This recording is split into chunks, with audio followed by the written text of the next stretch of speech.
There's a single family house that lives in the parking lot of a shopping center in southeast DC. To Washingtonians, this house is as famous as a monument dedicated to any president or war hero. If you or your family lived in DC at least 5 years and you've traveled to the southeast quadrant of the city, you too may be very familiar with this unusual building. This house was built in 1940 and the owner sold it in 2015 for $115,000. The house sat vacant for many years, but what's the big deal about this house now? It's up for sale. The renovated home is selling for $799,000 with 4 bedrooms and 3.5 bathrooms as of March 2022. The selling agent describes the new features as a 3-level, full basement, hardwood floors, stainless steel appliances, granite countertops, new roof, new windows, large privacy fence, and more. Before the outsider, you may ask, what's the big deal? It looks like a nice house, right? Why are Washingtonians so skeptical about this house? I'll be the first one to say that I'm not discouraging anybody from buying this house, but I am asking, would a homeowner truly enjoy raising a family in that location? As for the location, I don't mean the neighborhood of Naylor Gardens. I mean the location of a corner spot of a retail parking lot. I also mean the intersection of Alabama Avenue and Naylor Road. Don't be fooled by the elementary school across the street, because that same intersection has had a criminal activity at the gas station that sits between the two. And may I remind you that the high perch that this house sits on does not overlook a beachfront property. I was curious to know if the family that lived there ever gave a public statement about living in such an unusual location, and I found some interesting article clippings from decades ago. This article from the Evening Star newspaper in November 1956 said the residents opposed the shopping center being built in the first place. The article reads, "Construction of a proposed $2 million shopping center near Alabama Avenue and Naylor and Good Hope Roads southeast would unbearably congest the area," the District Zoning Commission was told today. The 12-store project, designed to provide parking 391 automobiles, had the approval of the Zoning Advisory Council but drew opposition from neighborhood representatives. Here's another earlier article from the Evening Star newspaper in May 1955, where the Northwest DC residents opposed the TV and radio station NBC of moving their studio transmitter to their neighborhood, and also a mention of the Alabama Avenue Shopping Center. The article reads, "Their protests ended a 13-hour session of the Board of Zoning Adjustments in the district building, adjourning at 10:38 p.m. The board also heard Naylor Gardens residents plead against zoning exceptions designed to let Sears Roebuck and Company construct its largest Washington store on the site bounded by Alabama Avenue, Naylor Road, Denver and 30th Streets southeast. The residents' opposition to Sears is because they are worried about the increased traffic hazards, and contended that such a large store in a nice residential area would devalue residential property." While still looking for the family from that particular house, I found this article from October 1955 in the Evening Star newspaper.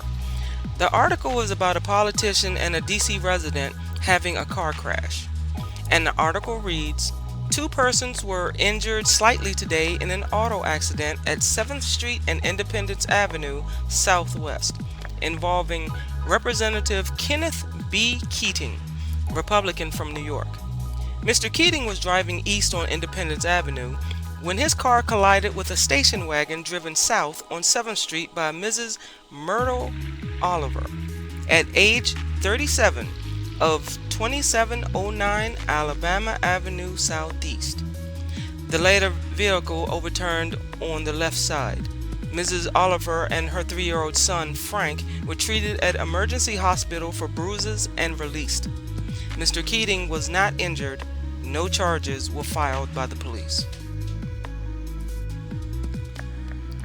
Now, this article ties this accident victim to the same address as the house.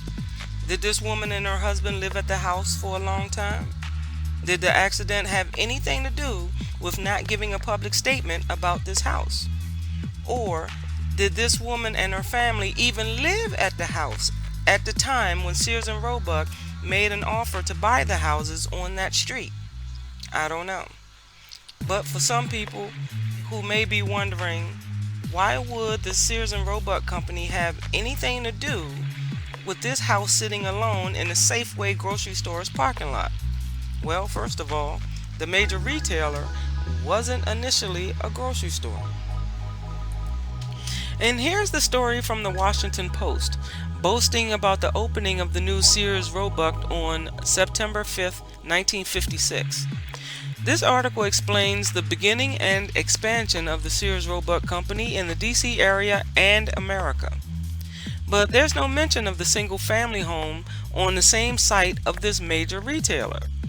Now, there's an aerial photo of the store and the parking lot in the article, but unfortunately, the photo quality is so poor you can't truly see the historical evidence of this shopping center or the house. The Sears store stayed open until January 1992 because sales at the store had been down and that the store is too old to operate efficiently, said the Sears Director of Public Affairs, Guy Eberhardt. The situation is, we've got a 1929 building and the sales performance, coupled with the age, resulted in inefficiencies. But then the opening of the Safeway in 1997 was described by the Washington City paper as saying, the occasion was momentous. DC officials, the Ballou Senior High School Marching Band, and then HUD Secretary Andrew Cuomo were on hand as hundreds lined up to celebrate the opening of a Safeway on Alabama Avenue in Southeast.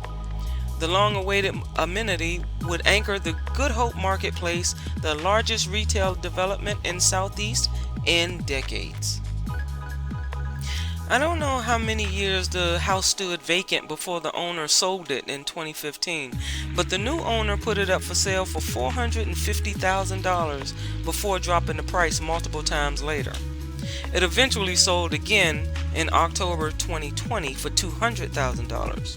And like I said before, the house is now selling for $799,000. Like I said before, I don't want to shy anybody away from buying the house, but I do have some questions. Why would the new owner cover up the original brick exterior of the house? Because the aesthetic of the neighborhood is red brick. And why keep the property as residential? Wouldn't the property blend in better if it was a commercial business? Yes, as an investor, you would want to make a profit, but wouldn't you make a nice profit if you rented the building to somebody so they can put their startup business in it? Anything like a barber shop, beauty shop, lawyer's office, or even a fine dining restaurant. And can you just park anywhere on a parking lot? Well, you know, I'm asking for a friend. As I was standing across the street taking pictures, somebody approached me asking what was I taking pictures of. I pointed to the house, saying that I was curious about the history of that house and I planned on doing research on it. Because it doesn't seem awkward to you? He said to me, why would you care? Why not just leave those people alone? Don't look those people up. They deserve their privacy. Well, I had to tell him and let him know that it's not the people who live there that was remarkable. I'm sure these were ordinary people with ordinary lives. I'm interested in the remarkable decision that was made to stay there.